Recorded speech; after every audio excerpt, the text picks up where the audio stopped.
진짜 다른 건 모르겠는데 이거 하는 순간 썸이고 연애고 그냥 끝이에요. 안녕하세요. 다소 하찮은 이야기 석구리입니다. 오늘은 의외로 여자분들이 잘 모르고 있는 보면 볼수록 정 떨어지게 되는 여자들의 행동 3가지를 말씀드리겠습니다. 아마 여러분들 중에 썸남과 연락을 하다 갑자기 연락이 뜸해졌다거나 마냥 나 좋다고 쫓아다니던 사람이 어느 날 마음을 바꾸고 돌아서 버린 경험이 있으신 분들께서는 내가 혹시 나도 모르게 이런 행동들을 하고 있었던 건 아닌지 생각하면서 들으시면 좋을 것 같아요. 아마 대다수가 이 셋 중 하나에 포함될 겁니다. 그럼 바로 시작해 볼게요. 우선 첫 번째, 불만을 돌려서 표출할 때 트러블을 해소하는 방법은 생각보다 간단합니다. 원인이 있다면 그 원인을 말해주면 돼요. 다시 말해서 내가 화난 이유가 있다면 그 이유에 대해서 말을 하면 된다고요. 근데 의외로 많은 분들께서 이 트러블을 대처하는 방법을 굉장히 잘못 알고 계십니다. 화가 났으면 그 이유를 이야기하면 되는데 자꾸 그거를 다르게 돌려서 표출하려고 해요. 어디에? 카톡과 SNS에. 이유를 물어봐도 아무것도 아니라고 하면서 카톡 상태 메시지엔 사람 다 똑같아 이런 거 해놓는 사람들 있죠. 남자들의 입장에서는 얘기해주지 않으면서 불만을 돌려서 표출하면 이건 그냥 눈치 보라는 소리밖에 안 됩니다.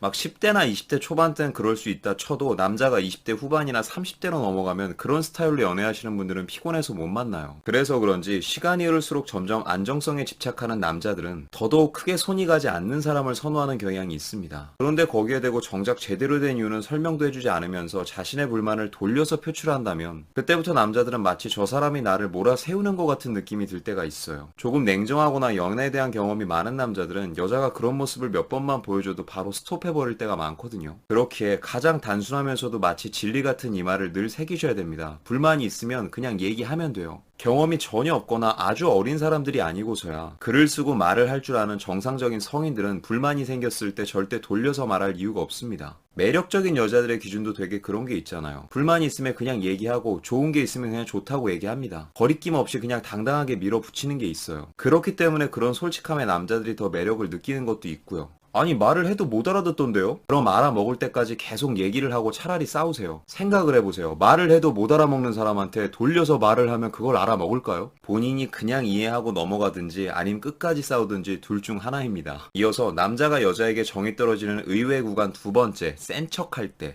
이것도 많은 분들이 잘 모르시더라고요. 여러분, 센 척은 남자들만의 전유물이 아닙니다. 여자들 중에서도 센 척하는 사람들 생각보다 많아요. 괜히 막 목소리 크게 내고 욕하고 잘 노는 척하고 술부심 부리고 그 모든 것들이 다 센 척의 범주 안에 들어갑니다. 특히나 요즘 들어서 많이 느끼는 건데 이 당당함과 싸가지 없음을 구분하지 못하는 사람들이 많아진 것 같아요. 괜히 아직 서로 유대감도 없는 사이에서 무례한 부탁을 하거나 무례한 질문으로 상대를 당황시키게 만드는 건 걸크러쉬고 당당함이고 아무것도 아닙니다. 그냥 예의가 없는 거예요. 노래와 센 척의 공통점이 뭔 줄 아세요? 여러분 남자들이랑 노래방 갔을 때 이런 거 보셨나요? 남자가 노래를 부를 때 막 멋있게 부르려고 하면 멋있게 부르려는 티가 나잖아요. 센 척도 이와 같은 맥락입니다. 굳이 막 세지도 않은 사람이 센 척을 하면 센 척하는 티가 나요. 그럼 되게 미안한 말이지만 멋있어 보이는 게 아니라 그냥 철없어 보이고 생각 없어 보입니다. 당당할 상황이 아니라면 그냥 당당하게 보이려고 노력하지 않아도 돼요. 알아주는 사람도 없고 볼수록 오히려 더 비호감만 생길 수도 있는 위험한 요소입니다. 끝으로 남자가 여자에게 정이 떨어지는 마지막 3번째. 전 개인적으로 이게 가장 큰 거라고 생각하는데 3번째, 밀당하다 들켰을 때. 물론 밀당은 필요합니다. 상황에 따라 질투심 유발도 필요해요. 나의 가치를 높이기 위해서라도 상대에게 어느 정도의 긴장감을 심어주는 건 매우 핵심적인 요소입니다.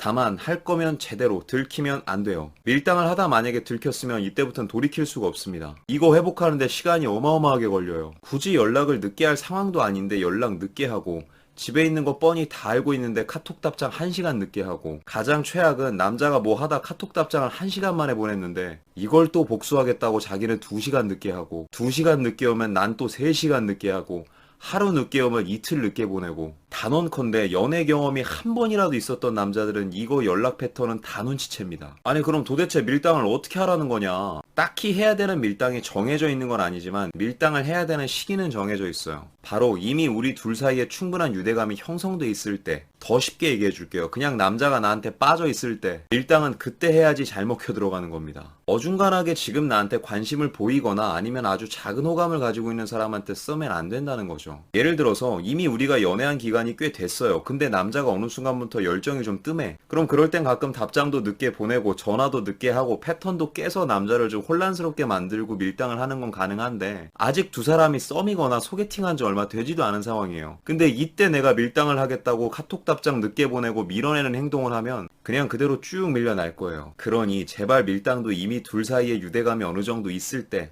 그냥 유대감이고 뭐 좀 친해지기라도 했을 때, 그럴 때만 시전하셨으면 좋겠습니다. 그리고 밀당도 내가 진짜 자신 있을 때나 하는 거지, 이거 좀 불안한데 할 때는 절대 하지 마세요. 매우 높은 확률로 들킵니다. 가장 베스트는 그냥 초반에는 밀당 없이 무조건 잘해주는 게 중요해요. 남자가 나한테 안심할 때까지 안심해도 되게끔 계속 잘해주고 맞춰주고 챙겨주는 거예요. 그러다 이제 이 사람은 완전히 나한테 넘어왔구나 하는 순간 그때부터 밀어내면 이건 쉽사리 밀어내도 포기 안 하죠, 남자가. 정리하자면 여러분들이 누군가에게 밀당을 하고 싶다면 초반에 잘해주고 맞춰주는 기초공사를 잘 하고 난 뒤에 유대감이 생기면 그때 냅다 밀었으면 좋겠어요. 기초공사도 안 돼 있는 상태에서 밀어서 괜히 절벽으로 나가 떨어지게 하지 마시고요. 그럼 지금까지 여자들이 의외로 잘 모르는 남자가 정 떨어지는 여자들의 행동 베스트 3였습니다. 많은 도움이 되시길 바랍니다. 오늘도 영상이 마음에 드시는 분들은 여기 있는 사진 한번 눌러주시고 구독과 좋아요, 알림 설정 부탁드릴게요. 아프지 말고 삽시다. 석구리였습니다.